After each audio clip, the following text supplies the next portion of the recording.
Welcome back to another episode. Dom, mate, why don't you just tell us where you are? I can certainly hear something, but yeah, what's happening? Well, we are international right now. With Chiefs is going global. In Croatia on a boat. We're in the dining room of the boat. Everyone's just finished up breakfast. So apologies for any background clatter or chatter, but yeah, it's quite can't really hear it. Okay, it's good to know. Yeah, this is a bit of an impromptu episode off the back of Sydney 10, and obviously Dom also going internationals. But give me the recap so far of the trip. Like, what's been happening? Yeah, it's been pretty cool so far. We flew into Switzerland and stayed with some friends for 2 days, and the running there was like awesome.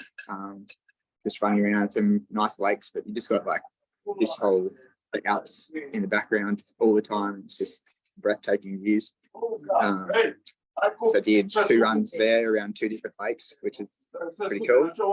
And then we flew over to Croatia and got on the boat. And it's a hiking tour, so everyone's a little bit older. Like the median kind of age is probably 60, but that's all right. And then we go hiking in the morning, and I've been getting up for a run each day as well.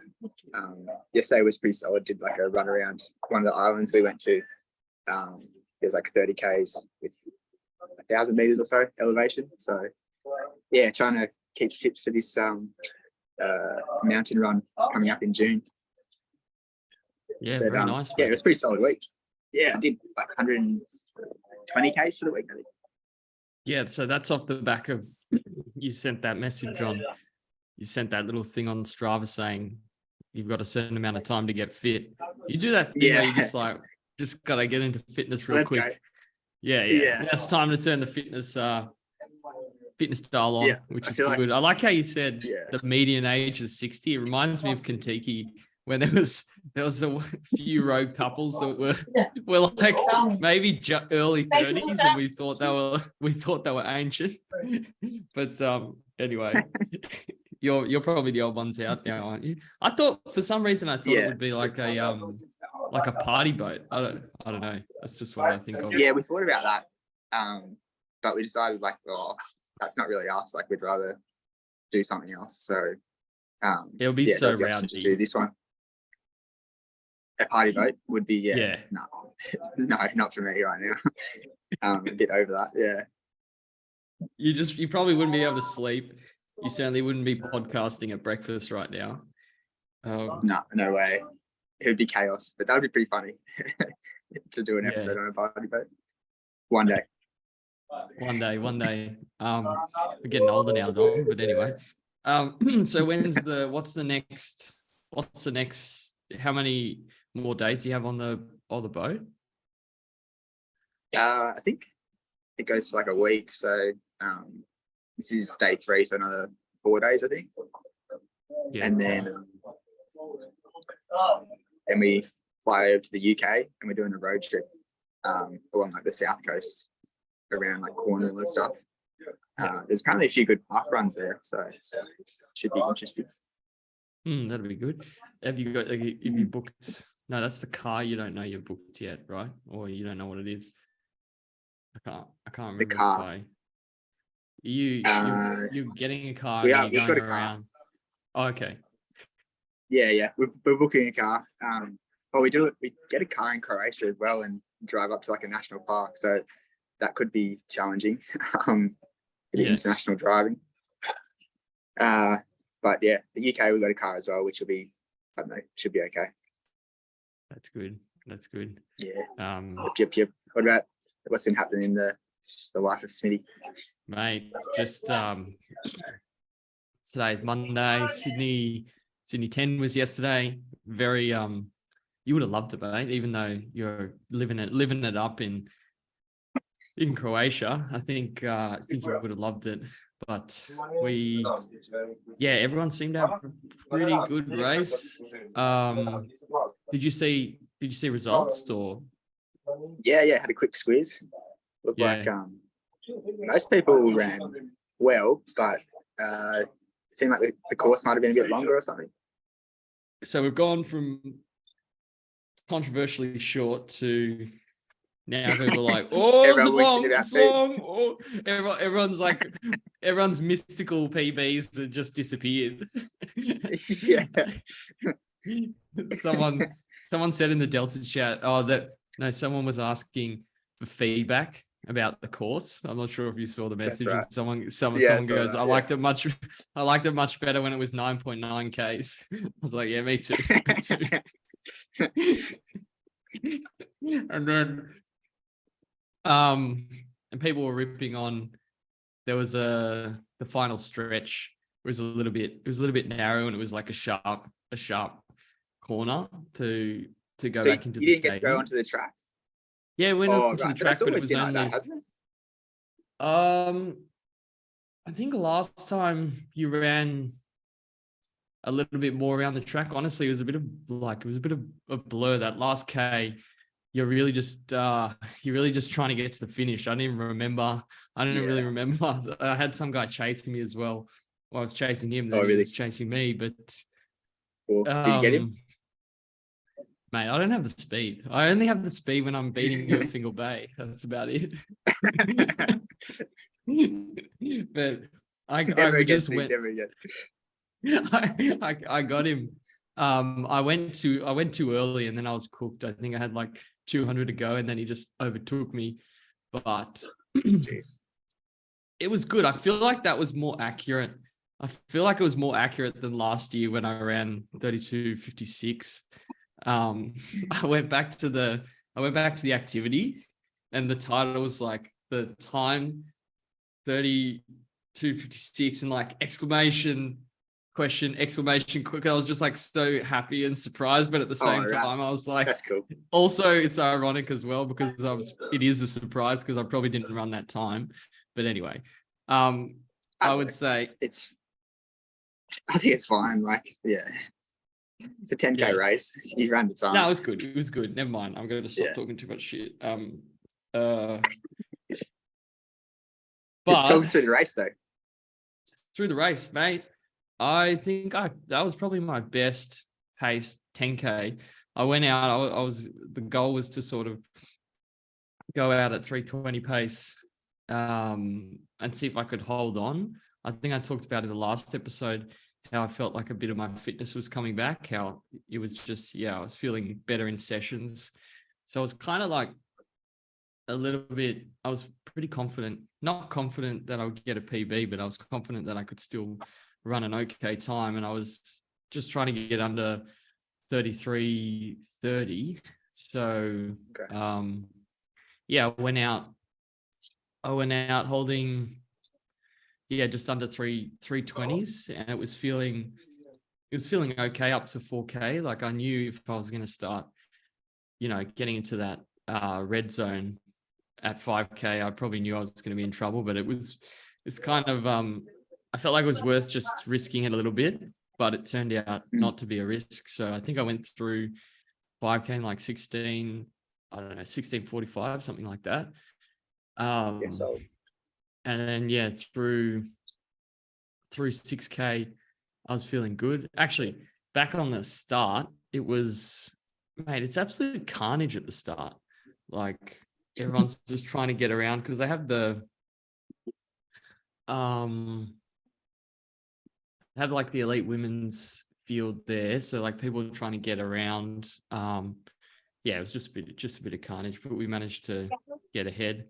There was 48 Delta, no, more than 48 Delta runners, which is huge presence. But I think pretty much everyone in Sydney likes to go to that race. But so through 6K, I was still feeling all right. There was a bit of a pack. I think Chris and Peter Brown were there. I went out and I didn't even look, like I wasn't actually paying attention. I just kept my head forward and just decided to. It was one of those races where I got really into what I felt was the right pace without getting like too many ideas on getting greedy, essentially, which is probably, I remember Wollongong. It's tough in a 10K though. Yeah. Because it's like, it's a fast pace anyways. So I feel like you have to be sort of on the edge a little bit. Yeah, but you know when you go out in a 5K race and you're like, it's only a matter of time before I blow up. So if I went out with Tobias, for example, he was like, I'm going to go out at 3:15s and see if I can hold on. If I was like, I'm sort of like, I've been training with him and like, if I try to go with him, I would have been in serious strife because I couldn't even run that pace for a 5K. But that's what I mean. Like I wasn't trying to get too tricky with it. And try and find mystical fitness within a week, if that makes sense. Yeah. So yeah. But you are right. Like it's not like I was feeling good through 6-7K. Like, but I could still maintain 3:20 pace. I wasn't by any means blowing up. Yeah. And weather was perfect. Weather was absolutely perfect. It actually got colder after the race, which is but like windy. It was miserable after the race. Just sort of got to 7K and really just, I don't know, it was a bit of a blur, to be honest. It was just trying to keep the momentum going until the last 2K and then just run as hard as I could, basically. But I feel like if you go too early, it could just spell disaster. I think quite a few people, Tobias, for example, had a great race. He's still around 32. I think it was 32:39. Oh no, that was Matt Gore. That was Matt Gore. Oh, Matt Gore. Yeah. But like, I think he closed first 5K was 15:55. So much, pretty quick. But that is a strategy if you still run, if you still run a good time. It doesn't really make a difference as long as you. How have you typically raced? Like, for example, when you ran, do you go out? You go out a bit hot? No, like they've all been probably within like 5 seconds, 10 seconds of each other. Okay. So like, it's been pretty solid. I think I went through my PB in like just under 16 minutes, and then the second half was like 16:01 or something. So that's probably only 3 seconds difference between the two times. That's perfect. Yeah, and I feel like every time I've had a good race, I've done that probably. But the 10K I find, you kind of have to pace it a bit better. It's not like the 5K, like you were saying, where you can kind of have a crack and hang on as much as you can. You have to be a tiny bit conservative, but it's still tough because it's only a couple of seconds slower than 5K pace, really. But it's tough distance. Yeah, it is. It is. I don't know. I kind of, for some reason, I preferred that I much preferred Sydney 10 to like a hard 5K on the track. I don't know. It just felt like it went much quicker. It was just, I don't know. I like the road and the straight and not having to go around in circles, and was wearing, also the new Vaporflies are good, Dom. I recommend them. Yeah, right. Vapor 3s. It was a good race. I don't know. I don't have I don't know what else to say about it. I think so. The first half was what, 16:48, you said? 16, yes. Yeah, 16:48. I don't know. I think I held 3:20s pretty much the whole time. Like, is that like a slight negative split then? I think it was. I don't remember. Hang on. So what was it end time? Like 16 or 33 something. 33:22. Yeah, okay. Look. Yeah, that would be a negative split. Yeah. God, I don't know, man. Why does the watch time say 33:20? But I feel like I started it right on the thingy. Yeah. I don't know. I'll just take the official, whatever the official time was. Yeah, so splits were 3:19, 19, 16, 17, 21, 17, 18, 20, and 18. So give or take. Pretty similar. And then an extra 14 seconds on top of the 10K. So GPS is a little 10.09 I had. Yeah. Yeah, which is interesting. Actually, there was an interesting message from Lockie who did a bit of it looked like he did a bit of a deep dive on the course and compared like Strava. He compared like previous to, I'll just read it out. Hang on. In case anyone is interested, I compared 100 plus runs on Strava between this year and the previous 2 years. And the difference in course distance appears to be about 80 meters. Not a precise measurement, but probably ballpark. And then he said, I'm one of those whose PB on this course on the 9.92K course. Good to know the run was in fact too good to be true. I don't know. I'm still claiming it. Never mind. Your PB's on Sydney Harbour 10, isn't it, Dom? Yep, that's right. So yeah. No asterisks. No asterisks. No asterisks. 32 flat, mate. Come on, could have ducked that 1 second. Like, oh, just, yeah. Like, oh, I tried, mate. I tried. You tried like, ah.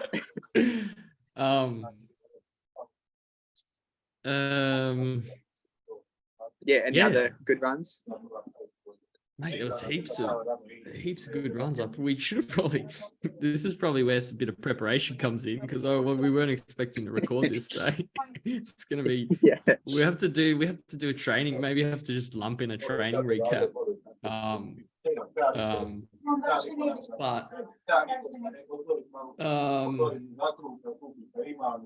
Yeah. Ed Goddard taking out the win. Ed Goddard taking out the win. He was way ahead. Who won the women's? Don't know. Shit. Jeez, gotta get better at that. Yeah. I was when I messaged you, I was like, we're gonna do a Sydney 10 one. I didn't expect we were gonna do it right now. See, but at least I got my medal. That's all that matters. I like that. It's good. You can. I don't know. Do you normally wear the medals after? It's very. You gotta wear it on the day. Yeah, you've got the day to wear it, and that's about it. So I don't know. Well, no, on the podcast you can wear it. Oh, and on the podcast, yeah. But otherwise, well, it's just going to sit in your cupboard, so get a bit of use out of it, mate. Yeah, that's true. Yeah, that's true. Be proud of your race. Wear your medal. Yeah. Yeah, be proud of it. Be proud of it, unless it's not a great race, but. It's true. Come on, Dom. More questions. Come on. What do we got? Yeah, Ed Goddard. You said he was Ed Goddard off the front. Just too good. Too good. There was a pack behind. I think Benny Saint, Kieran Perkins second, and Benny Saint third. I hope I'm right. Yeah. Sounds about right. There was a good group of them fighting, and then, mate, it's just such a stacked race. There's so many good runners. I don't even know where I came. I think pretty cool though. Like you can with the turnarounds and stuff, you can see how the leaders are going and what's going on a bit more. It's not like other races where you just have no idea. You're running your own race and they're running their own race. I feel like you're a bit more involved with it, which is pretty cool. Yeah, definitely. I think and the turnaround, especially, I took that opportunity to look, like, instead of doing the cheeky look behind the shoulder, at the turnaround, I was like, yeah, you can't help but being like, oh, come on, who's there? Yeah, shit, I got nothing, mate. Jeez. That was the training week in the lead up to it. Training week. Okay, good. Thanks. Thinking on your feet, Dom. You're good at waffling Thinking on your feet through a training week, mate. Normally, I would have been like going on about the race, but I just can't. Like, whoa, I was, training week.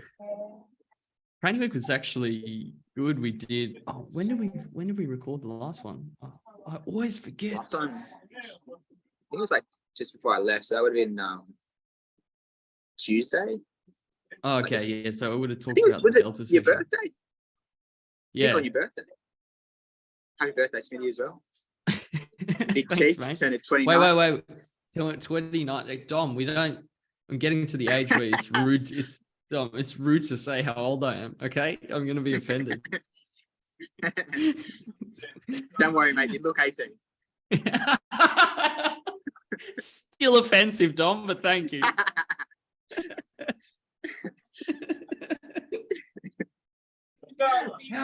This is such a great podcast. Anyone that listens to this is just really anyway. All right, training week. That was the Delta session. I think we did a fartlek. Again, I'm not prepared. Yeah, we did a fartlek. I remember talking about this actually. And then we did a tempo. Like a 7-minute tempo off the back of it, which seemed like a beefy 30 minutes in total. Was a bit of a beefy session. Well, not really. It was pretty decent. Then Wednesday I just ran easy instead. I've been doing like a midweek long run, but I just didn't really do much intensity and ran, I think, 60 minutes, pretty easy. And then Thursday I did a session with Tobias, quote unquote taper session, which wasn't, well, it was taper. It was 3 by 7 minutes, but we ran them pretty solid. Like first one was 320 pace, and then the second one was like 316, and third one was like 316, which actually gave me quite a bit of confidence going in, because I didn't feel too like we were working, but I didn't feel like three weeks ago, that same session we did 3 by 8, but I only did 2. I struggled to run under 330s. On the same stretch of the bay as well. So, mind you, I think I didn't get good sleep that night, and I might have had a couple of beers. So that, yeah, I don't know, that wipes that out. But yeah, definitely felt the energy. I was talking to Chris before the race, just kind of saying how the energy was really good going into it. So I always know sort of, you can't tell if you can have a good race, but you could tell if like you're in for a good race, if that makes sense. Yeah. And I felt like I was in for a good race. So, and it turns out, just contradicting yourself. That's good. in my head, and when it leaves my mouth, it makes sense until thanks for letting me know that I'm an idiot. Really appreciate it. That's good. You can't tell you're gonna have a good race, but when it comes to the race, you can tell you're gonna have a good race. It's all about it's all about the vibe, Dom. You feel the vibe. Yeah. When I did that podcast with Sota, and someone said, it was Tobias, it's like, he was making fun of me because I kept saying good energy. Things have a good energy. I'm like, please don't. Why do I do these things anyway? That's why I don't listen to them back. But yeah. So you got a second career probably in yoga teaching, maybe. Oh, do I? Yeah, good energy. Good energy. I'm a bit kumbaya sometimes. Sometimes I'm a bit kumbaya. Yeah, this, I don't know But if anyways, we'll publish good this, energy, to be honest. good energy, good Yeah. energy in the lead up. Yep. And good energy through the race and good energy at the end. How about that? That's good. Just good That's energy all around. Good energy all Yeah. around. So taper session done. And then Taper session done. Friday was completely off. Like just didn't run. Saturday was 40 minutes easy. And that's it. Sunday was the race. Still pretty good week then. Yeah, still a pretty good week. I think it was only 70 Ks. The previous week was 100. Previous week was 100. But this week will be a bit of a different week because I'm sure I'll talk about it on the next episode, but I'll be in the Sunshine Coast pacing an Ultraman doing. Oh, wow. Yeah. Have I not? I surely I've told you about this. I don't know. Yeah. Next week I'll be pacing an Ultraman. I think I'll do 40K. So yeah, it'll be good to get back to doing it. Yeah, I don't know. Even though I don't think we'll be going like crazy fast because the guy I'm pacing will be doing a 90K run, but yeah, still going 40K is going to be interesting regardless. I'll probably have to actually think about fueling and stuff like that because I should be 4:30s. What do you reckon, Dom? I should be all right with no preparation. Yeah, definitely. Okay. No, I think you'll be fine. Yeah. It'll be like the time you paced Canberra after having quite a few pints. Yeah. I did do a great job. Hopefully you can do a better job than me. What time are you What time are you pacing? Was that 3 hour pacing? 3:15. Okay, good. So, that would have been pretty red hot if it was 3 hours. Yeah, well, I had to go to the bathroom about 4 times. What? Yeah, I think just the beers and before caught up to me a bit. So it was not a very good pacing job. Like I feel bad for anyone who was actually wanting me to pace them. Mate, but, Sydney Strider should have shit canned you after that.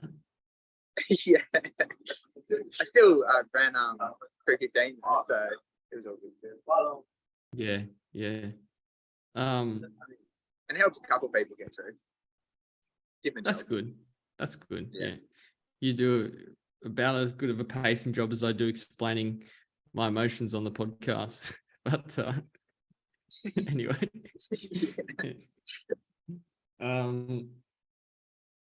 Honestly, Dom, this is probably this is the example of zero preparation doesn't always equal good podcast episodes. So it's been all right. How long has it been? We're gonna have to call it. Yeah, I think that's it. We've covered a lot of ground. It's been well, Dom, it's been a pleasure chatting to you. Been an absolute pleasure. I think. Thank you for joining me while you're on your holiday. I'm glad we still got a Sydney 10 recap in. Next time I'll catch you in another place, and we'll do a bit of a cultural recap when you're not in the dining room. So it'll be good. But any last remarks, Dom? No, just stay strong. Stay fast. Thanks, Dom. Thanks.